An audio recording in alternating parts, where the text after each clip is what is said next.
news লাইভে যেতিয়া জুবিনক বছৰটোৰ শ্ৰেষ্ঠ অসমীয়াৰ সন্মান দিছিলে মোক সেই ফাংচনখনত মুখ্য অতিথি কৰি মাতিছিলে 3 বছৰ আগৰ কথা জুবিনৰ বিষয়ে মোৰ গোটেই কথা জুবিন জীয়াই থাকোঁতে মই জুবিনৰ ওপৰত মোৰ মনৰ ভাৱখিনি প্ৰকাশ কৰিছিলোঁ কিন্তু আজি অসমৰ মুখ্যমন্ত্ৰী হিচাপে মই আবেগিক হ'ব খোজা নাই কৰ্তব্যনিষ্ঠা আটাইতকৈ ডাঙৰ কথা আজিৰ কৰ্তব্যই মোক কিছুমান কথা ক'ব এতিয়া এলাও নকৰে মোৰ মনৰ আবেগ মোৰ মনৰ চিন্তা আপোনালোকৰ আগত মই সদৰি কৰিম মোৰ কৰ্তব্যখিনি সম্পূৰ্ণ হ'ব দিয়ক কাৰণ আজিৰ দিনটোত মোৰ আটাইতকৈ ডাঙৰ কৰ্তব্য হৈছে জুবিনক সন্মান সহকাৰে বিদায় দিয়া অসমৰ মই মুখ্যমন্ত্ৰী আৰু ভাৰতৰ মাটিত নামাৰ লগে লগে জুবিনক অসমবাসী ৰাইজৰ হৈ কৃতজ্ঞতা দিয়াটো মোৰ দায়িত্ব সেইকাৰণে মই দিল্লীলৈ আহিছোঁ জুবিনক কৃতজ্ঞতা জনাম আৰু মোৰ ব্যক্তিগত কৃতজ্ঞতা নহয় সি অসমবাসী ৰাইজৰ হৈ তাৰ আগলৈ গৈ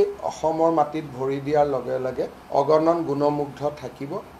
তেওঁৰ প্ৰাপ্য সন্মান মৰ্যাদা নিশ্চয় আগবঢ়াব আজিৰ দিনটোত আমাৰ প্ৰায়ৰিটিটো জুবিনক সন্মান সহকাৰে বিদায় দিয়া মই যদি আজি এটা শব্দও কওঁ যে আমি এনেকৈ ৰাখিম 10 জনে ক'ব এনেকৈ কিয় নাৰাখিব গতিকে আজিৰ দিনটোত মই সকলোকে অনুৰোধ কৰিম যে অসমৰ পৰিৱেশটো ইমানেই আবেগিক এই পৰিৱেশত প্ৰয়োজনতকৈ বেছি কথা কোৱাৰ এইটো সময় নহয় সেইকাৰণে আপোনালোককো অনুৰোধ কৰিম যে মোক মোৰ কৰ্তব্যখিনি পালন কৰিব দিয়ক